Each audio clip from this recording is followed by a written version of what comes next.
नमस्ते, राधे राधे, हेलो प्यारे बच्चों। तो आज मैं इसलिए फेस दिखा के वीडियो बना रही हूँ कि मुझे आपके साथ डिस्कस करना था कि देखिए, आपके semesters most of the university के ख़त्म हो गए हैं। आपका फर्स्ट सेमेस्टर, फिफ्थ सेमेस्टर और आपका थर्ड सेमेस्टर सबका ख़त्म हो चुका है। अब स्टार्ट हो गया है, होगा बहुत सारी यूनिवर्सिटी में और बहुत जगह स्टार्ट होगा आपका second semester, fourth semester and six semester. तो देखिए, अब हमें तैयारी उसकी भी करनी है और आपके एग्ज़ाम्स काफ़ी जल्दी जल्दी होते हैं, 2 से 3 महीने का टाइम आपको मिलता है।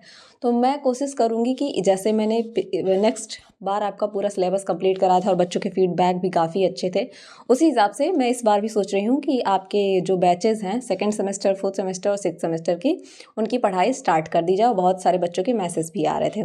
लेकिन बात यह है कि मुझे कुछ चीज़ें बतानी थी। जैसे मैं अगर सिक्स सेमेस्टर की बात करूँ तो उसमें मैंने मोस्ट ऑफ द चीज़ें, जैसे उसका 90% सिलेबस मैंने नेक्स्ट ईयर पढ़ाया था। तो मैं सोच रही हूँ कि इस बार उसको थोड़ा कम पढ़ाऊँ और मैंने उसमें प्रीवियस ईयर क्वेश्चन भी काफ़ी कराए हैं। आपको कम से कम कुछ 6 से 7 यूनिवर्सिटीज़ के प्रीवियस ईयर पेपर मिल जाएंगे, तो आप उससे कवर कर सकते हैं और जहाँ ज़रूरत होगी हम उसको पढ़ाएंगे।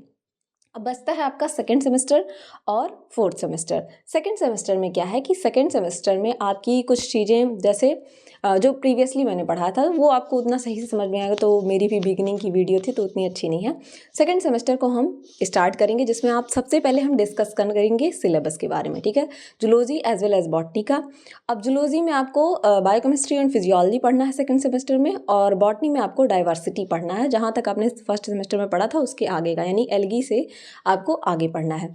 और बात की जाए फोर्थ सेमेस्टर की, तो फोर्थ सेमेस्टर में भी आपका जूलॉजी और बॉटनी का दोनों का सिलेबस कवर कराया जाएगा।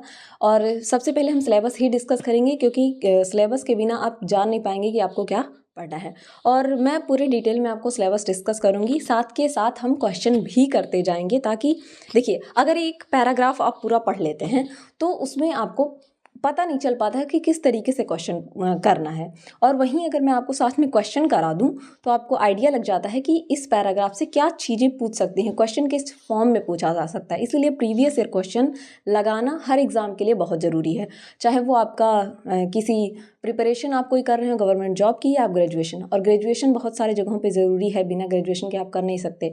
हायर स्टडीज़ आपको करनी है तो अभी से आपका सिलेबस इतना अच्छा डिज़ाइन किया गया है। NEP 2020 के बाद आपका सिलेबस काफ़ी अच्छा हो गया है। अगर उसके थ्रू आप जाते हैं तो आपकी तैयारी ग्रेजुएशन में ही काफ़ी अच्छी हो जाती है, अगर आप सब्जेक्ट लेकर चलते हैं। तो हम क्वेश्चन भी करते चलेंगे। कुछ यही चीज़ें मुझे डिस्कस करनी थी। अब एक एक करके मैं आपको क्या करूँगी कि धीरे धीरे हर सेमेस्टर का, जैसे कि सेकेंड सेमेस्टर के जूलॉजी और बॉटनी का सिलेबस प्रोवाइड कर दूंगी, और फोर्थ सेमेस्टर का और सेम सिक्स सेमेस्टर का भी सिलेबस आपको प्रोवाइड कर दूंगी। इस तरीके से हम धीरे धीरे सारी चीज़ों को स्टार्ट करेंगे। अगर आपको जो ये मैं पढ़ाना चाहती हूँ वीडियोस जल्दी चाहिए तो आप कमेंट सेक्शन में ज़रूर बताएं। और आप अगर कुछ सजेशन देना चाहते हैं कि मैम कैसे पढ़ाना है, क्या करना है, तो मुझे ज़रूर दे सकते हैं, क्योंकि मैं ये वीडियोस आपके लिए ही बनाती हूँ। कुछ भी जो भी चीज़ें हैं वो आपके लिए ही हैं, तो आप मुझे सजेशन दे सकते हैं कि मुझे क्या करना चाहिए, क्या नई चीज़ें ऐड करनी चाहिए, क्योंकि आप सब अभी नई नई चीज़ों को एक्सप्लोर करते हैं, जानते हैं। तो इसी तरह बने रहिए हमारे साथ और पढ़ते रहिए, बढ़ते रहिए। Thank you everyone.